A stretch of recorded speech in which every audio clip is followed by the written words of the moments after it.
Hi there, I'm Scott from Employ, and today we're going to be talking about discrimination as defined by the 2010 Equality Act. So let's cut through the noise and talk about what discrimination really looks like in the workplace, what's lawful, what's not, and how to spot the differences. So in this first section here, we're going to talk about direct discrimination, and that's when someone is treated less favourably because of what's called a protected characteristic.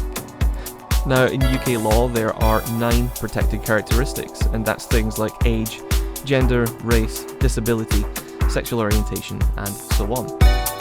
So, for instance, if an employer were to say, "We don't hire women for these sales roles because they're not aggressive enough," that would be direct discrimination. It's illegal and that can never be justified. There is, however, one small exception.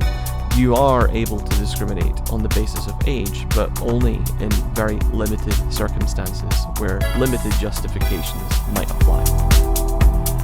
Next up is discrimination by perception and by association.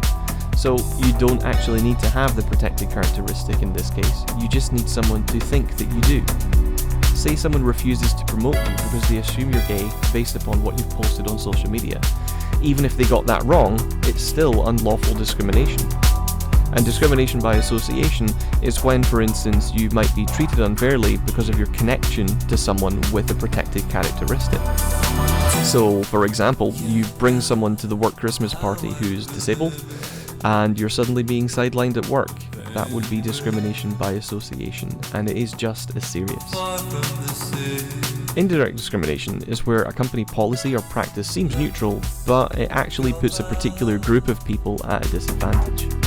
So for example, a business might require all staff to work full-time on-site from 7 AM to 7 PM. On paper, that might seem a bit unkind, but still applies to everybody and still lawful. However, in reality, it would disproportionately impact women, particularly those with childcare responsibilities. That would be indirect discrimination unless the employer can objectively justify it. So what does objective justification mean? It's where an employer can prove that a policy is a proportionate means of achieving a legitimate aim.